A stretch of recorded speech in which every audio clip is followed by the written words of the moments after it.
Mbroma dhe mirë se vini në War Report, do t'jeni me mua Sali Doçen për gjatë minutave në vijim për të njohur me zhvillimet kryesore ushtarake dhe gjithashtu mbi çështjet e sigurisë. Këtë mbrëmje do të ndalemi për të folur së bashku për inteligjencën artificiale në aspektin ushtarak. AI ka qenë kryefjalë në mbar botën për gjatë 3 viteve të fundit, ndërsa kemi parë se njësër profesionesh e njësër kompanish kanë zgjedhur të zëvendësojnë punonjësit e tyre nëpërmjet këtyre mekanizmave digjital që tashmë duket se po kryejnë edhe punën e njeriut. Diçka e tillë ka vënë në garë shtetet për të investuar tek teknologjia e inteligjencës artificiale me synim minimizimin e kostove, por gjithashtu edhe me synim për të sjellë një shërbim sa më të saktë, të mirë e të qartë. Duket se inteligjenca artificiale po lufton aktualisht kundër njeriut për shkak të profesioneve të cilat tashmë kanë nisur që të zhduken. Por përtej kësaj lufte ka edhe një luftë të vërtetë e cila ndodh në terren. Mbrëmjen e sotme në War Report do të bëjmë një analizë të asaj se çfarë ka sjellë inteligjenca artificiale në industritë ushtarake e mbi të gjitha do të shohim së bashku të paktën 15 armë të ndryshme të cilat kanë të inkorporuar inteligjencën artificiale për të kryer misionet e tyre në mënyrën e duhur. Me mua mbrëmjen e sotme është Ermand Mertenika, inxhinier fizikant. Zoti Mertenika, faleminderit që jeni në program. Përshëndetje Sali dhe kënaqësi që jam pranë jush në ABC News për këtë tematika shumë interesante në lidhje me inteligjencën artificiale që ne kemi prekur domethënë vazhdimisht, por që ajo që kemi parë kemi një shpërndarje në çdo sektor dhe kryesisht edhe tipike krahas mjekësorës edhe në sektorin militar. Domethënë kemi një aplikim më së miri të teknologjisë dhe të AI-s, se ne do ta prekim pikërisht pranë një koncept të tillë përgjithsues edhe për software dhe për hardware që përdoren etj, por që këtu po shikojmë domethënë shtete potencial të cilët gjithnjë më tepër investojnë, azhurnohen me teknologjinë e fundit, duket sikur kërkojnë të bëjnë edhe një lloj kompeticioni si luftë të ftohtë, domethënë, e thënë në lidhje me këtë pjesë. A më doni se do të ketë një kohë teksa shohim të gjitha zhvillimet ushtarake që do të kemi një luftë robotësh, pra kemi parë Ukrainën e cila po ja del sot në front nëpërmjet dronëve të saj me inteligjencë artificiale për të goditur edhe Moskën pa pasur nevojën e aleatëve ndërkombëtar. Nga ana tjetër, kemi sisteme të avancuara të cilat luftojnë në aspektin toksor me robotë, të cilët do t'i shohim, do t'i analizojmë edhe pak më pas. Pse është kaq e rëndësishme inteligjenca artificiale edhe në industrinë ushtarake? Çështja pikërisht pra me luftën e robotëve është gjë që e prekur shumë mirë. Mua më kujtohet pikërisht ajo koha kur kemi qenë pak a shumë të ri dhe gjithmonë ka qenë ajo Star Wars e tjerë. Dhe duhet pikërisht pra që inteligjenca artificiale po zhvillohet aq shumë sa që çfarë është krijuar, domethënë në Hollywood, domethënë ideuar etj, domethënë filma fantastikë shkencore, duket sikur Silicon Valley dhe të tjera, se nuk po themi vetëm Silicon Valley, që është zemra e teknologjisë amerikane, por edhe të tjera mundohen pikërisht pra që të eksplorojnë lidhje me këtë. Ajo që unë kam parë, sepse sot lufta e Rusisë dhe Ukrainës është bërë si një binom, është bërë një kryefjalë globale faktikisht, krahas potencialit që ka pikërisht pra Rusia, që ne e dim pikërisht pra që është potenciali dytë ushtarak globalisht, edhe Ukraina nuk mbetet mbrapa. Kryesisht pikërisht pra me këto idet apo inovacionet që i kemi përmendur lidhje me sistemet robotik siç janë dronet për shembull. Përdorin është një dy, faktikisht unë e kam nisur t'u lumtoj për kuriozitet, që vjet edhe ekzistojnë një 2-3 kompani shumë fuqishme të cilët prodhojnë dron inteligjent ushtarak. Kryesisht njëra nga kompanitë që unë e mbaj mend ka qenë një Eagle Eye, një korporat prodhuese këtyre dronëve shumë interesant realisht që përdorin teknologjinë e fundit komplekse për të krijuar pikërisht për këto element, këto dronë fluturues, domethënë. Është diçka që po ndos edhe nuk mund të themi pikërisht pra që Rusia e tjerë, por unë shikoj pikërisht nga Ukraina një lloj inovacioni që po e bëjnë, domethënë që po krijojnë. Ajo që ka spikatur më shumë, që ne kemi përmendur dhe diskutuar pak a shumë më përpara, këto dronë janë shumë të fuqishëm, karakterizohen pikërisht pra nga pesha ose rëndesa që mbajnë, gjithashtu pikërisht pra kanë disa komponentë shumë veçantë, domethënë komponentë elektronik siç janë sensorët optik, sensorët termik, sensorët navigues, gjiroskop inteligjent, gjatë të cilës bëjnë të mundur, plus edhe ajo që kanë më shumë është edhe ndjekja e targetit me anë të sensorëve infrared. Me anë të sensorëve infrared dhe software, se çdo gjë, kur flasim për inteligjencë artificiale, ne flasim për një kombinim të updatimit të softwareve, të cilët ndodhen pikërisht në këto mikrokontroller. Sepse çfarë është një dron realisht ushtarak, është një sistem robotik që karakterizohet nga një software që ne i themi në gjuhën tonë embedded softwares, software shumë të avancuar, të cilët menaxhojnë pikërisht pra funksionet e një apo disa mikrokontrollereve, të cilët janë përgjegjëse për këto sensor, për këto veprime etj. Të jetë qartë. Ndërkohë, a mund të themi se ka në fakt aktualisht rezultate të cilat tregojnë se inteligencia artificiale arrin që të marrë shënjes të saktë dhe gjithashtu të detektojë brenda sekondave. Patjetër, sigurisht, kur ne flasim pikërisht pra për zhvillim të inteligjencës artificiale në sektorin militar, ne flasim pikërisht pra për një sistem kompleks, krahas sistemit robotik që krijohet, precizionit shumë të lartë për gjetur targetin, gjithashtu pikërisht pra dhe kompozitët kimik gjatë të cilës këto, kryesisht po flasim për dronët, por edhe për tankët usharak, janë disa tipe tankësh të cilët aktualisht kontrollon remote, do të thënë remotely, kanë veshje kompozitit të cilët mos detekton ose trakon nga radarët. Pra, më kujton kohën ose më kujton pikërisht pra të periudhën midis Shqipërisë, Kosovë, Serbi, kur ishte teknologjia e këtyre avionëve spy airs që ishin këto teknologjia hack. Element, domethënë kompozitë të cilët janë vështirë të trakon ose detekton nga radarët. Të jetë qartë. Ndërkohë në mbrëmjen e sotme do të kemi mundësinë që të vendosim në fokus të paktën 15 armatime të ndryshme të fuqizuara nga inteligjenca artificiale mes atyre shteteve të cilat konsiderohen superfuqi ushtarake, duke përfshirë këtu Shtetet e Bashkuara të Amerikës, Izraelin, Rusin, por gjithashtu së fundmi edhe avancimin të rëndësishëm që ka bërë Turqia me industrinë e saj të mbrojtjes, por edhe dronët Shahed, për cilët kemi dëgjuar prej kohësh. Erman, do të dalemi fillimisht tek STM Kargu 2, është një dron turk me inteligjencë artificiale, për te opsionit Bayraktar shohim edhe këtë lloj dronësh. Do të kemi mundësinë që t'japim një pamje më të gjerë për të treguar gjithashtu edhe mënyrën e operimit të tij. Sipas të dhënave, ai ka një distancë e cila shkon deri në 15 apo 30 kilometra distancë me një karikim të plot, ka aftësinë për të mbajtur eksploziv të caktuar nga 1 deri në 3 kg, duke qenë se bëhet fjalë për një dron i cili konsiderohet relativisht i vogël, ka një algoritëm të inteligjencës artificiale për një sigurisht është software-i që është i përbërë, po. Edhe elementët po të shikojmë pikërisht pra, jo është një detaj shumë interesant tek elementi hedhës ose preda, po ta shikojmë në pjesën e përparme, ka një sistem elektronik që detekton pikërisht pra targetin, ose më saktë detekton pikërisht pra me anë të valve infrared edhe GPS-it, detekton pikërisht pra njësinë e cila do goditet. Pra është gjitha sistem elektronik krahas materialit shpërthyes që ka, sepse po të shikojmë është e teknologjia e trajektoreve, e gjitha është fizikë. Dhe është interesante sepse është dhe pak fizike, është një kombinim, po, është një kombinim, sepse unë po e lidh pak salime edhe me pjesën me fushën time si inxhinier fizikant. Këto kanë të bëjnë pikërisht me një kombinim të fizikës termike, fizikës elektromagnetike, fizikës, domethënë, nanoteknologjisë dhe në farë mënyre, por që kemi të bëjmë edhe me fizikën militare. Është një ekosistem kompleks automatik që krahas elementit shpërthyes depozita që ka edhe pjesën e sensorëve, pra sistemi elektronik që trakon trajektoren e elementit që do goditet. E vërtet, dhe ka një saksi qartë, ka një qark elektronik, nga 1 deri në 3 metra sipas dënave.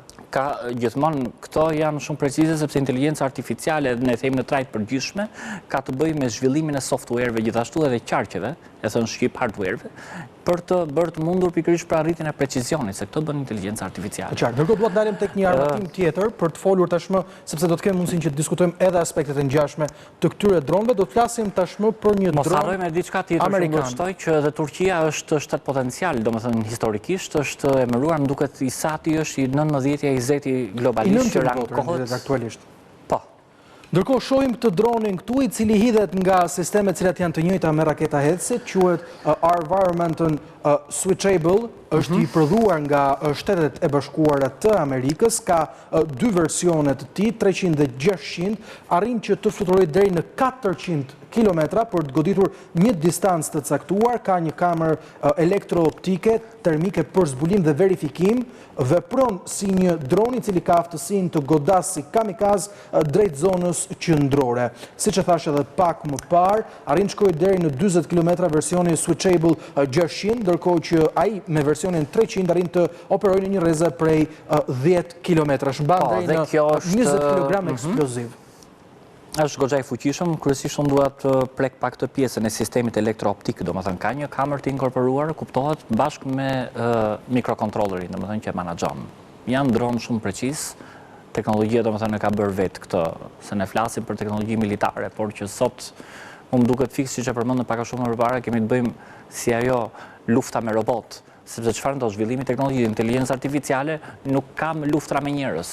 Është nonsens, domethënë, kurse sistemet robotike sot realizojnë luftra me dronë, me tanke robotik, me çdo gjë është automatizuar. Te e qartë. Ndërkohë do të shkojmë tek është totalisht, domethënë, e konsideroj si më shumë një konkurrencë në aspektin militar. Ndërkohë do të shojmë edhe versionet tjera, një ndër më të fuqishmit është një dron i prodhuar pikërisht nga Izraeli. AI Harop është emri i tij, është pikërisht ky që shihet në këtë foto, ka pamjen, nëse do ta shohësh me kujdes, ka matësinë, le të themi, të një helikopteri të vogël, është në krahasim me dronët e tjerë, ka një matësi më të lartë, duhet t'jap ca detaje specifike. Edhe në aeronautik, po të shikojmë pikërisht pra, sepse këtu kemi të bëjmë edhe me pjesën e aeronautikës, shpejtësia e lëvizjes plus edhe menaxhimi sa më i balancuar me anë të krahëve, domethënë, është dhe shkon Izraeli dihet që është një Izraeli dihet nëntor, do të është rekord diçka e tillë. Mendoj që po. Izraeli aktualisht konsiderohet si një vend potencial që eksploron zhvillimin e fizikës militare, e teknologjisë në sektorin militar. E dim që është një shtet potencial pikërisht pra që nuk mbetet mbrapa dhe me zhvillimin e dronëve, është shumë. Ndërkohë, për të dhënë pak më shumë detaje, siç thash, shkon nga 600 deri në 1000 kilometër, rrezja e veprimit të tij. Është edhe interesant fakti se është përdorur disa herë nga televizivi zyrtar për të goditur objektiva të ndryshëm të armiqve, ndërkohë sipas të dhënave ka mundësinë që të mbajë një kokë me eksploziv deri në 23 kg. Dhe dua t'jap disa detaje edhe Sky Striker, domethënë desha të ndërhyj pak, është një kompani goxha e fuqishme në sektorin ushtarak. Fakti që mbajnë, ne kemi përmendur pak a shumë që janë elemente, janë dronë, janë mjete fluturuese të cilët mbajnë peshë shumë të madhe. E shikojmë edhe vetë nga aty. Ka aftësinë për të përpunuar imazhet në kohë reale. Patjetër, kjo është gjëja kryesore e teknologjisë ose aplikimit AI-s në ushtri. Në pjesën kryesore të kamerës. Përmirësimi dhe azhornimi gjithmonë i teknologjisë optike, domethënë i fizikës optike. Ndërkohë ka gjithashtu edhe aftësinë për detektuar objektivat në kohë reale, 1 deri në 2 sekonda i duhet për le të themi përshkruar apo për dërguar të dhëna për çdo objektiv që unë mendoj që mund ta bëjnë edhe më shpejt, procesimi i dhënave bëhet edhe më i shpejt. Domethënë është shpejtësi rekord. Domethënë në të njëjtën kohë vepron, në të njëjtën kohë proceson dhënat.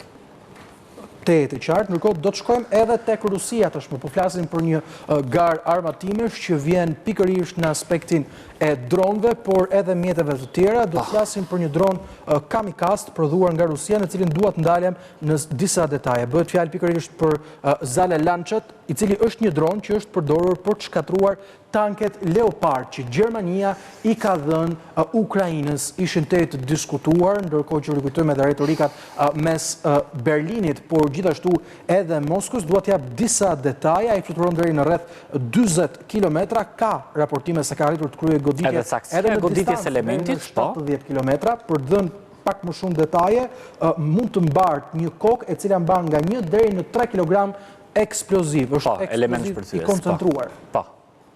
Dhe ndërkohë, flasim për ka sensor të avancuar për të... Atëherë, unë duhet përmend domethënë të gjithë këto që ne flasim pikërisht pra për domethënë për dronët, për avionet ushtarake të tjera, këto janë sisteme automatike. Domethënë që ka as mikrokontroll dhe software-it, ka pikërisht pra ka sistemin optik, ka sistemin termal, kamerën termale domethënë. Gjithashtu edhe teknologjia e gjiroskopëve, domethënë ekuilibrit dhe precizionit. Ajo që më bëri përshtypje është se këto dronë mund dërgohen edhe në grup dhe ka një koordinim me njëri tjetrin. Përdorimi po. Le të themi relativisht e vogël krahasuar me dronin izraelit, për cilën folëm se mban 23 kg. Pra bëhet fjalë për një grup 3 dronësh, të cilët së bashku mund të... Domethënë me anë të një ekziston pra pikërisht ajo mundësia, ne kemi përmend pak a shumë, ekziston mundësia pikërisht pra që me anë të një remote controlleri mund të menaxhosh disa dronë njëkohësisht. Domethënë për të naviguar, për të targetuar elementin e tjerë, njëkohësisht të procesoj të dhënat në lidhje me dhe të detektoj pikërisht njësit goditëse. Janë shumë, ne kemi parë, janë shumë teknologjia, domethënë azhurnohet vazhdimisht. kryesisht këto domethënë pjesën kryesore kanë vetëm tek sistemi optik termik. Kjo është pjesa kryesore që është pjesa kryesore sepse sistemi optik e pajisur me kamerën me rezolucion shumë të lartë dhe me software-in që e përkthen të dhënat, kuptohet pikërisht pra kështu realizohet goditja, targetimi i elementit.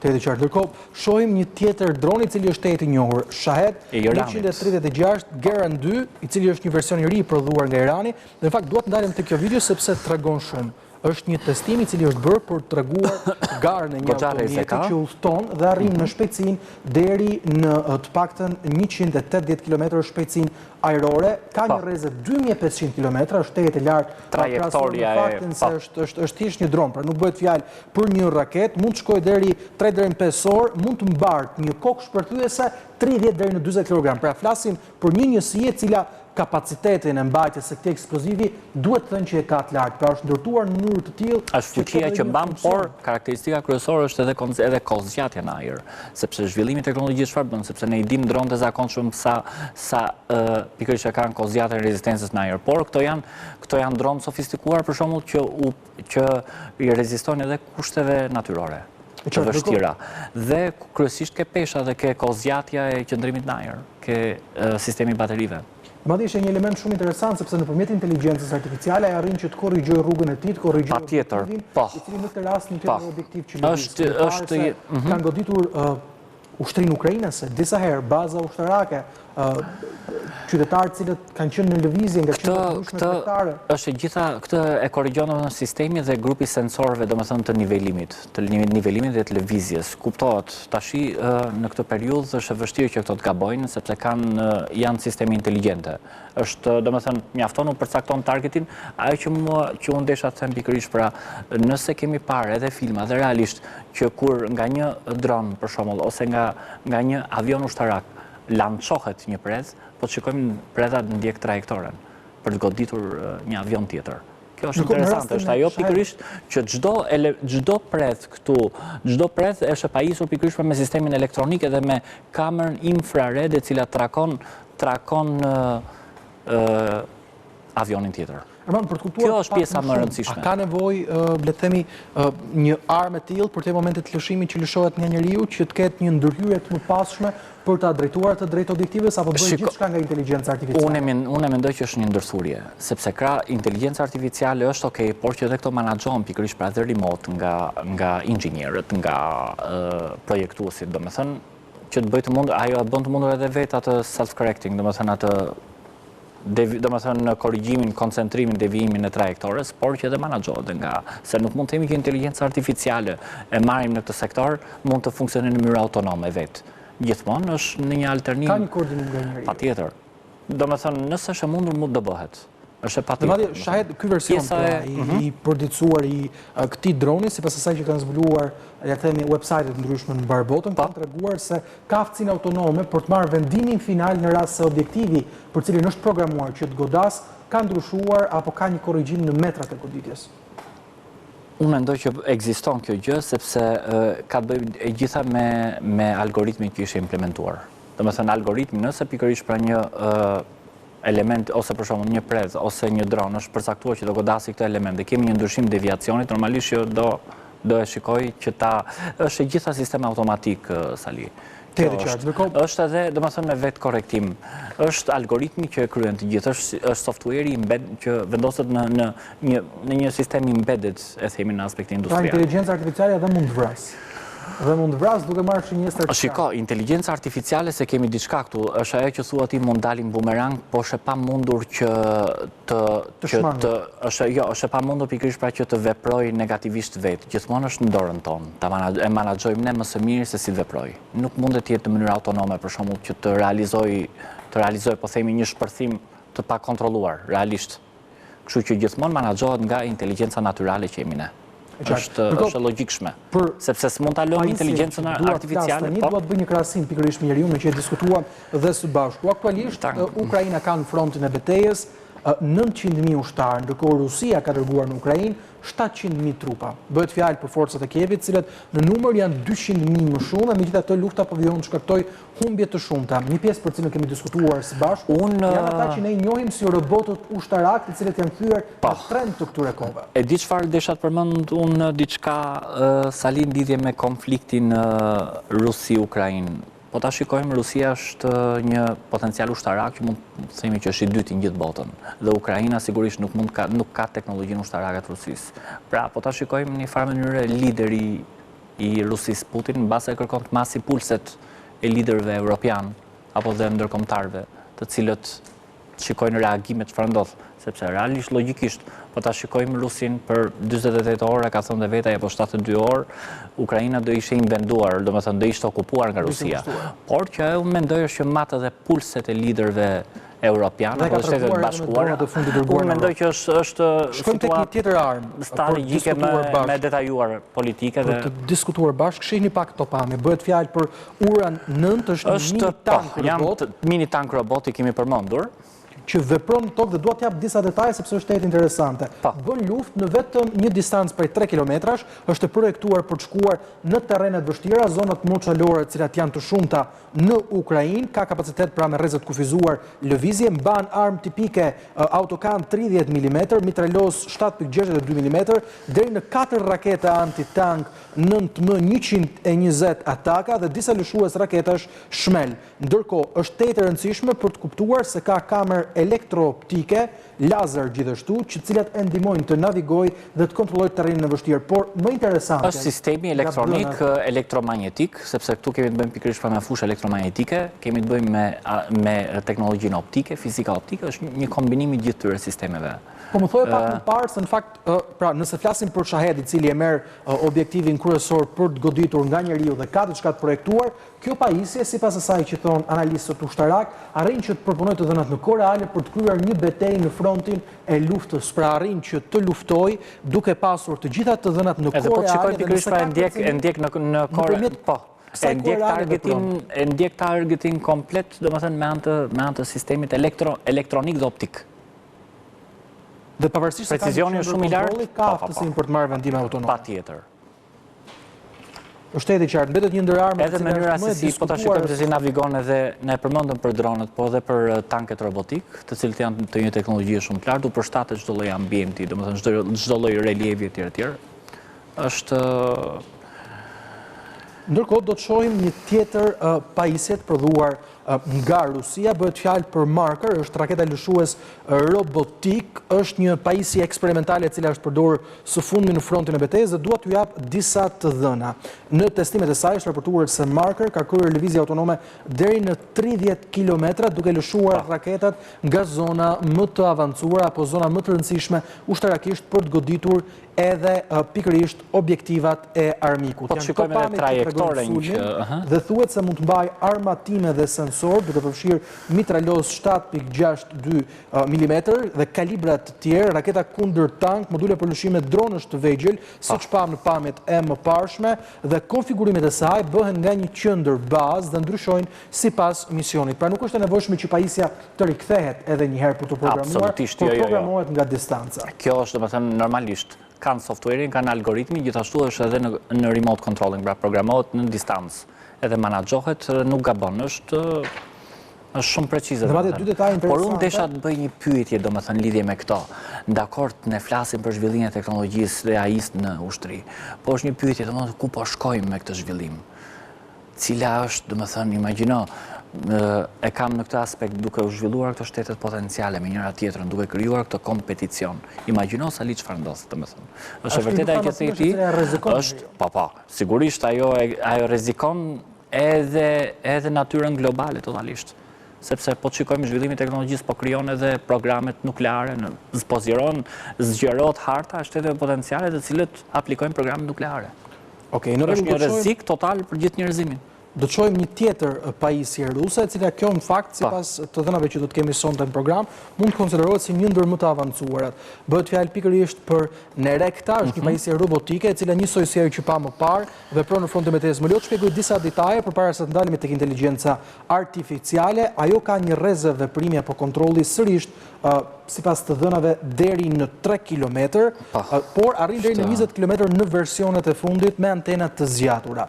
Ajo mund të mbajë dhe ka mundësinë për të mbajtur raketa, gjithashtu predha 30 mm, ndërkohë përdor inteligjencën artificiale jo vetëm për të kryer lëvizjen në terren të vështirë, por gjithashtu për të përcaktuar navigimin. Po. Me anë të sensorëve. Të vetmit që unë kam përmendur pikërisht, pra me sa po e shikojmë, edhe është logjike, është me anë sensorëve optik, sistemit optik, kamerave me precizion shumë të lartë, edhe sensorëve infrared. Duke të detektuar pikërisht edhe temperaturën e objektivit. Edhe këto kanë edhe sistemin navigimit GPS, por edhe pjesë e këtyre gjiroskopët. Pra, është si mund të themi nivelimi dhe vetë kontrolli gjatë lëvizjes. Për terrenet e vështira, siç e thamë edhe pak më parë. Sigurisht. Por në rast të detektimit të rrezikut, kanë mundësinë që të veprojnë menjëherë, apo duhet dërgojnë një sinjal në qendrën e kontrollimit të tyre? Unë mendoj që me anë të algoritmit këto mund ta detektojmë pikërisht, pra nëse pikërisht pra kemi element kundër përgjigjes. Pra, nëse kemi kundër përgjigje, mund të veprojnë në mënyrë inteligjente.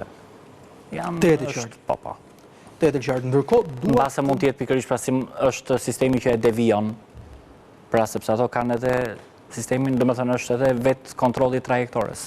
Ndërkohë shohim që kryen goditje të cilat janë të precize dhe siç e thash edhe pak më parë, përpara se të kalojmë edhe në pajisjen tjetër ushtarake, një element i rëndësishëm është se në të njëjtën kohë që luftojnë kundër objektivave të armikut ose i shënjestrojnë ato nëpërmjet raketa hedhësve, arrin që të marrin informacione nga fronti i terrenit, të cilat i transmetojnë në qendrën e komandës, vetëm nëpërmjet antenave dhe inteligjencës artificiale. Me anë të teknologjisë radiovalvesh, me anë të fushës elektromagnetike. Fusha elektromagnetike është e përdorur kudo dhe kombinimi midis algoritmave, software e programit që ka, është, domethënë arrin që të realizojë objektivin që ka. Por ajo që më çudit mua ke këto është edhe fakti i vetë kontrollit dhe vetë devijimit, domethënë në rast të rreziku, është ajo që përmendëm pikërisht, pra në rast se kemi kundërpërgjigje ndaj këtyre. Domethënë vetë rregullon trajektoren me anë të algoritmit. Interesante, ne kemi përmendur, domethënë inteligjenca artificiale është bërë pjesë e jona, zhvillimi masiv është e gjitha, domethënë ne nisemi vetëm nga fusha elektromagnetike, nga fizika optike, fizika infrared, domethënë fizika e valve, që është teknologjia infrared që këto përdorin, edhe elektromekanike. E qartë. Ndërkohë, unë dua që të shkojmë në një shkputje shumë të shkurtër dhe të rikthehemi më pas në pjesën e dytë për të diskutuar një sër armësh të tjera, të cilat duhet të thënë se kanë qenë, siç amerikanët thonë, game changer, kanë ndryshuar frontin e luftës menjëherë pas publicitetit.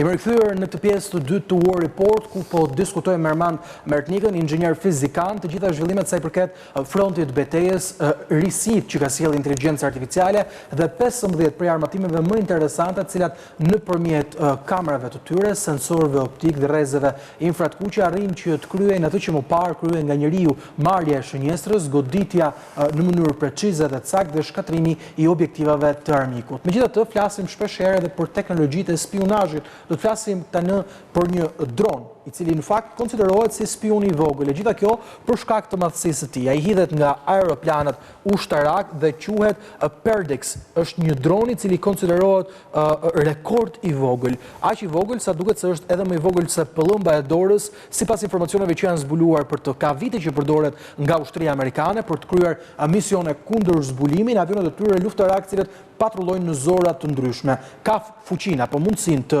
patrulloj deri në 20 minuta, siç shikoni në këtë momente, nëpërmjet inteligjencës artificiale, për cilin Ermandi do të na shpjegojë më shumë, arrin të kap objektivat dhe arrin që nëpërmjet kësaj inteligjence të vendos, le të themi, lartësitë në të cilat do të fluturojë për të mos interferuar me helikopterët, me avionët e pasagerëve dhe gjithashtu të marrë edhe të gjithë informacionin e nevojshëm.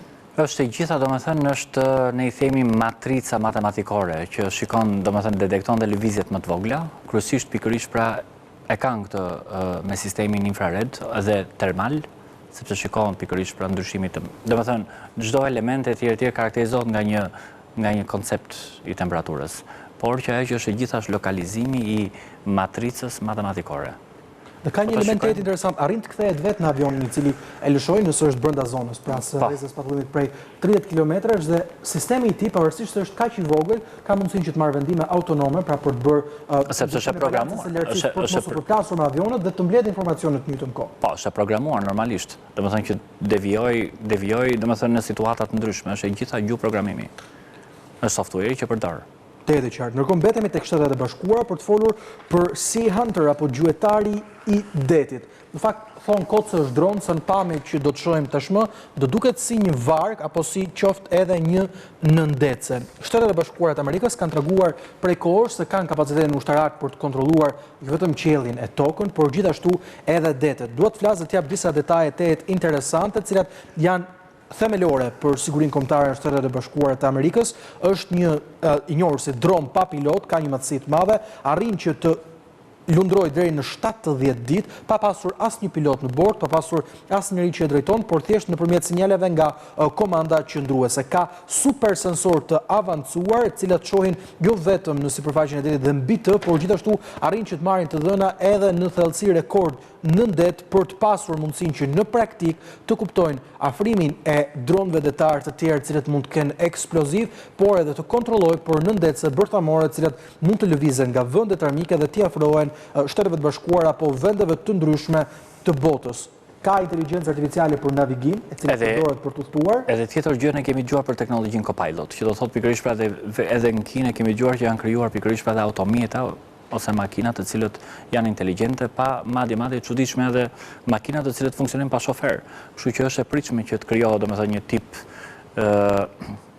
droni detar Copilot që të vetë navigojë, domethënë është lëvizje autonome gjitha, por e menaxhuar remote nga qendra, domethënë nga. Dhe arrin që edhe pse nuk ka sensor të zhvendosur thellë në det, arrin që të marrë të dhëna nga metra rekord sipas të dhënave dhe ka automatik. Ka sensorët e navigimit, po. Në rast se komanda nuk po e udhëzon, të marrë vetë vendimet për të kthyer, për të shkuar drejt një misioni apo për të marrë edhe vendime bazuar në të dhënat që I përpunon krah për krah me ushtrinë. Sigurisht peer-to-peer, ka sensorët në navigimit, gjithashtu dhe sensorët e detektimit të pengesave, domethënë, edhe të orientimit, domethënë e gjithë trajektore, e gjithë rruga që do kryej. Okej, do të ndalemi tashmë tek një tjetër dron amerikan, rikthehemi sërish dronëve, është një ndër më të fuqishmit që njihet aktualisht, bëhet fjalë pikërisht për MQ-9 Raptor, I cili është një ndër dronët që Shtetet e Bashkuara të Amerikës e kanë përdorur në një sër misionesh. Është një dron pa pilot, siç e tham pak më parë, arrin të fluturojë nga 27 deri në 30 orë, ka një maksimum prej shpejtësie e cila arrin nga 1850 deri në 4100 km, e cila është një konfigurim I jashtëzakonshëm, duhet të thënë sa I përket mjeteve ushtarake, mban ngarkesën më të madhe për cilën kemi folur deri tani, nga 1700 deri në 1900 kg eksploziv. Sensorët e tij përfshin ato elemente të cilët ne I njohim si sensorë, të cilët mund të shënjestrojnë, të godasin me 10 objektiva njëkohësisht, një dron I vetëm. Po. Se ndodhet çfarë? Është e gjitha, domethënë ne I përmendëm pak a shumë sensorët të cilët janë, por që këto detektojnë, trakojnë, domethënë elementet që ose më saktë njësitë ku do hidhen elementet shpërthyese. Është gjë që e përmendëm qendrën, domethënë aty ku menaxhohet në raport me inteligjencë artificiale të cilët është implementuar në këto sisteme automatike ushtarake. Është gjë që kryhet, realizohet. Ndërkohë në ndryshim nga të tjerët, siç tham pak më parë, për shkak të ngarkesës së madhe të eksplozivit që mban, nuk merr vendime pa marrë komandën e njeriut. Pra është një dron I cili ka nevojë të monitorohet për kohë gjatë dhe kërkon kapacitete njerëzore të cilat duhet jenë në gatishmëri kur folëm për mundësinë për të fluturuar deri në 30 orë. Shiko, ajo që unë mendoj që është pjesa më e mirë që mund të ndodhi, sepse pa dashje e themi një trajt të tillë inteligjencë artificiale, sistemet robotike mund të kalojnë edhe në atë që ne themi corrupted. Domethënë mund të ketë një problematik në mikrokontroller e tjetër, apo në ekzekutimin e software-it edhe mund të kalojnë bumerang. Kështu që e mira është që të menaxhohet edhe nga ne, domethënë nga Shkon një tjetër dron amerikan, flasim tashmë për Northrop Grumman X-27B, janë këto pamje cilat e tregojnë edhe aftësinë e tij apo kapacitetin e tij për të kryer lëvizje të ndryshme, duket si avionët B-2, cilët ne jemi mësuar të shohim të Shteteve të Bashkuara të Amerikës, në fakt lëshohet nga këto avion, ka një lëshim që lidhet drejt për drejt me avionët. X-27B-ja është një dron i cili nuk ka një pilot, shkon deri në 3200 km distancë, arrin të udhtojë deri në 6 orë pari mbushje karburanti, mban deri në 2000 kg ngarkesë eksplozivi, sensor, bomba, por gjithashtu ka edhe shpejtësinë e cila shkon deri në 1000 km për orë. Arrin që të fluturojë deri mbi 12000 metra lartësi, është në formën e stealth, siç e thash edhe pak më parë, si avionët B-2 cilët ne kemi parë për bombardimin që u krye Iranit, ka aftësinë për të kryer zbulim goditje precize dhe mbështetje ajrore pa pilot. Mund të kryejë misione të plota sulmuese ose nën mbikëqyrje dhe testet e suksesshme të uljes dhe ngritjes së tij e kanë bërë atë një ndër dronët më të rëndësishëm të ushtrisë amerikane. Për të kuptuar pak më shumë, Shtetet e Bashkuara goditën Iranin me avionët luftarak B-2, avionët më të rëndësishëm dhe më të fuqishëm në mbar botën, dhe janë pikërisht të dronë, të cilët për të objektivit kryesor që godet avioni B-2, ata arrin që të mbledhin të dhëna në kohë reale për hapësirën ajrore, por të kryen edhe misionet të vogla, të cilat mund të pengojnë fluturimin e rëndësishëm, duke arritur të godas objektiva të ndryshme. Edhe nuk detektohet. Është elementi kompozit, janë autonom, domethënë janë autonom, janë copilot edhe këto, janë shumë të shpejtë, mbajnë ngarkesa, por që ajo që është më rëndësishme këtyre është që kanë edhe kompozitin që nuk detektohet nga radarët. Dhe kryen gjithashtu edhe operacionet të pavarura, nëse një moment humbim është programi, është mënyra që është programuar, domethënë në mënyrë të tillë që të vetë korrigjojë ose të navigoj në bazë të problemeve që mund të ketë. Problemet që i detektojnë, për shembull, mund të themi, ne i përmendëm pak a shumë më parë, që është self-controller, pra vetë kontrollues, automatik. Por që është një ndër më të avancuarit, se unë e përmenda, është stealth type, që do të thotë që nuk detektohet ose vështirë të trakohet nga radarët. E qartë, ndërkohë, nuk kemi mësuar që të kemi dëgjuar për Trophy, është një sistem aktiv i mbrojtjes izraelite për tanke dhe automjetet blinduara. Çfarë nuk kupton diçka e tillë?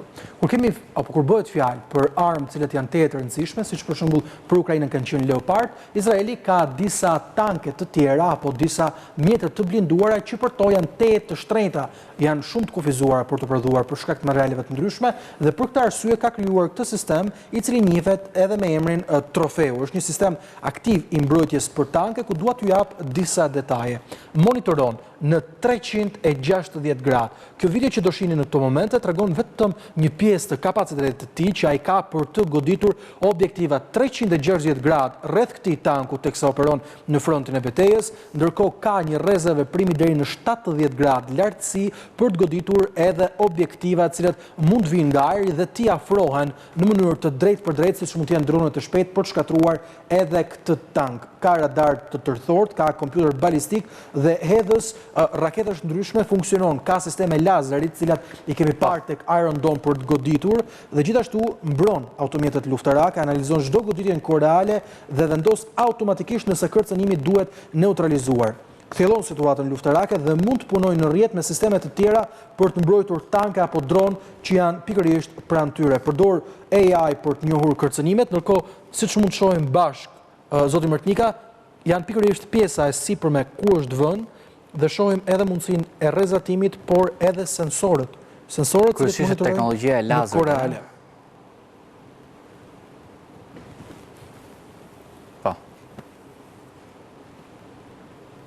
Unë po e mendoja faktikisht deri diku që është një sistem shumë i avancuar, përderisa ka të implementuar edhe aplikimin e fizikës lazerve, sepse tashmë teknologjia e lazerve po bën çuditëra dhe është ndër më të rrezikshmet. E mendoj këtë Trofi që mësuar në inteligjencën artificiale, të njëjtin sistem ka edhe ky. Mëson vazhdimisht. Madje ka gjenerator. Jo, po, ai që më bëri tjetër përshtypje është filtrimi i alarmeve të rrem me anë të AI-s, me anë të kompleksit të sensorëve dhe të software-it, por posedon dhe një generator lazerash, generator lazer goditës ushtarak, që ne dim që lazeri është një ndër elementet ose më saktë një ndër konceptet më të rrezikshme, tufe përqendruar drite me intensitet shumë të lartë. Ndërkohë duhet të thënë që ka edhe sisteme të tjera raketore, sisteme që mund godas me prera. Është sistem automatik, por që ajo që patjetër është sistem automatik, gjë e veçantë që ka kjo në raport me të tjerat është generatori lazer që ka të implementuar.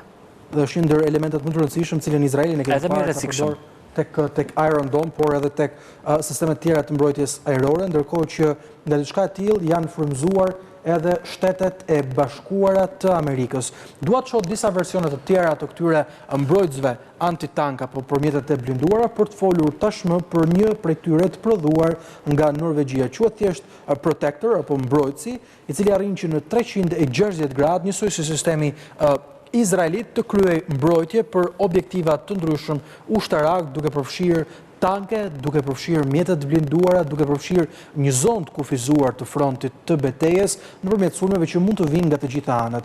Ka një kull të vogël të stabilizuar me kamera të cilat janë të afta të xhirojnë ditë-natë, sensor infrakuq dhe lazer për matje distance, por jo për të qelluar. Mund të montohet si pjesë përbërëse në automjetet luftarake dhe komandohet përmes një konsole të brendshme ku operatori sheh pamjen e synuar dhe kontrollon armën me joystick apo ekran taktik. Janë pamjet që tregojnë 360 gradë, pra nuk kemi sistemin e avancuar të Izraelit ku vendimi merret nga inteligjenca artificiale. Duhet jetë personi që drejton tankun apo jo, Armand? Po, sigurisht edhe menaxhon distancë me gjithë, domethënë, analizën matematikore që i bën me anë të sistemit kamerave optik, domethënë kamera shumë të avancuar me rezolucion shumë të lartë, edhe trakimin ose detektimin e targetit ku do goditet. Dhe kjo është pjesa interesante, pra tjetë mundësinë që në kohë reale ta trakosh kërcënimin që të vjen dhe ti marrësh të dhënat në kohë teje të shpejtë. Sigurisht, e bën një gjithë procesori që ka, domethënë, çdo sistem i tillë ka një, se unë po e përmend pak a shumë, një kompjuter industrial ose një embedded PC të inkorporuar ku e bën gjithë procesin. Domethënë të automatizimit, të procesimit të dhënave, të goditjes precize ku do duhet në kombinim me sistemin e kamerave. Të jetë qartë, ndërkohë do kthehemi sërish tek Izraeli për të folur për një tjetër sistem i cili tashmë Armand është më i avancuar se edhe i tjetri, është në reali fundi që kemi sa i përket krahasimit të këtyre armatimeve, bëhet fjalë pikërisht për Elbit Iron First. Ky është emri i tij, është pikërisht sistemi që do të shihni në këto momente në video, është një sistem aktiv i mbrojtjes që siç e shikoni në këto momente, shikoni çfarë mund të bëjë. Pra mund të arrit godas në kohë reale një predh, një dron apo diçka që afrohet këtij tankut nëpërmjet kësaj mënyre, nëpërmjet reagimit të menjëhershëm duke shkaktuar edhe tanket që mund të jenë rreth zonës. Krijon një përplasje në distancë për të garantuar sigurinë e automjetit, përbëhet nga dy shtresa, soft kill dhe gjithashtu edhe hard kill, që janë interceptorët eksplodues që lëshohen për të shkatruar apo devijuar kërcënimin. Ka, sipas asaj që raportojnë mediat ndërkombëtare, një sistem 360 gradë. Shohim Armand, i cili është i përfshirë me lazera të ndryshëm zbulimi, ka mundësinë për të vendosur raketa, ka mundësinë për të vendosur mina dhe predha, pra shohim që është një sistem i veçantë i cili vendoset mbi çdo tank apo automjet blinduar. Po, është sistem kompleks, desha thoja për këtë domethënë, plus edhe ajo që më bën më shumë përshtypje, domethënë është në këtë pjesë ose më saktë në këtë kategori është e gjithë sistemi unik, domethënë po të shikosh në pjesën e sipërme. Është kompjuter industrial, është grupi sensorëve, është algoritmi që ka. Nuk e mbaj mend, kjo menaxhohej në distancë, patjetër apo ishte edhe me self controlling. Ka vetë autonomi duke vendosur kështu dhe nëse kërcënimi që vjen drejt tij është prioritar apo jo. Po, detektimi i sulmit edhe goditja në ajër, po. Dhe ka edhe kërcënime të cilat nëse nuk i konsideron të shkatruese, pra pikërisht për tankun, zgjedh të mos veprojë, por sigurisht saktësia e tij është vlerësuar te e lartë. Po, sistem inteligjent, është sistem inteligjent që është përdorur thuhet edhe pra janë mbrojtësit e tankeve, të cilat janë përdorur gjithashtu edhe në fillim në rripin e Gazës, mes frikës se Hamas do të përdorte raketat ndryshme, artilleri ushtarake që sigurisht nuk ishte superiore si ajo e Izraelit, por në këtë rast kanë zgjedhur të marrin të gjitha masat. Sipas mediave ndërkombëtare, ky tank ka qarkulluar në enklavën palestineze në muajt e parë të luftës. Është goxha azhërnuar, ka dhe sistemin mbrojtës normal, ka është elementi vetë armor që por po shikojmë edhe teknologjinë e lazerëve. Po ta shikojmë, duhet ta përmbledh Sali, domethënë inteligjenca artificiale është një koncept që po bën të mundur domethënë gjithnjë më tepër avancimin e industrisë ushtarake. Çdo gjë e kryen sistemi automatik, e kryen sistemi robotik, e kryen software-et, e kryen mikrokontrolleret, e kryen pikërisht pra kompjuterat industrial, embedded PCs të cilët procesojnë dhe dhënat shumë shpejt, edhe reagojnë një kohë shumë. Ne përmendëm pak a shumë lidhje edhe me dronët. Sot kemi dronë ushtarak të cilët janë shumë fuqishëm, janë shumë të shtrenjtë, mbajnë pesha të mëdha, kanë kohë zgjatje, lëvizje shumë të madhe, dhe mbi gjitha është grupi sensorëve, që është inteligencë artificiale dhe software të rrisin precisionin e goditjes. Kjo është. Dhe madje ky sistem mbrojtës për cilin po flasim aktualisht, kishte dhe aftësinë për të arritur të shohë apo të predikojë dhe trajektoren e goditjes. Të parashikojë. Pra është një ndër sistemet më të avancuara në botë për cilin po flasim ditën e sotme, që Izraeli ka kohë për cilën investon. Izraeli është një shtet potencial. Është kompetitiv, ka industri shumë fuqishme, ka gjithashtu edhe inxhinierë fizikanë që eksperimentojnë.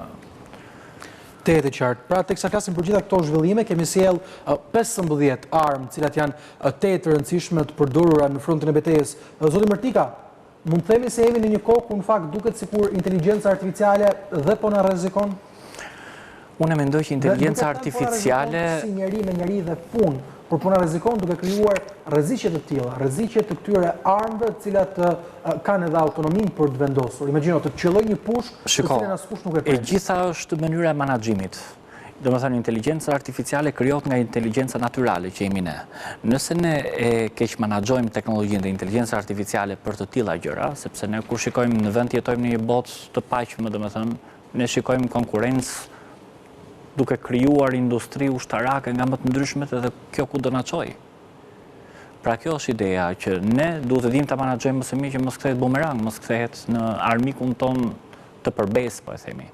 Sepse asnjë inteligjencë artificiale nuk funksionon në mënyrë autonome. Pra që duhet gjithmonë të menaxhohet nga ne dhe mënyra si e menaxhojmë. Erman Mërnika, falenderoj që ishë mbrëmjen e sotme në War Report, shpresoj të kemi sjell një raportim i cili do të tregojë pikërisht edhe ndikimin e inteligjencës artificiale në frontin e betejës, mbi gjitha materiale interesante, të cilat sigurisht nuk preken apo nuk hasemi shumë shpesh për të kuptuar edhe zhvillimet teknologjike. Ishte kjo gjithçka e përgatitur për këtë hapësirë të War Report. Unë ju rikujtoj se abcnews.al është faqe ku mund të informoheni në kohë reale dhe gjithashtu mund të na dëgjoni në Radio ABC 105 FM. Faleminderit për vëmendjen tuaj. Bashkë natën e mirë.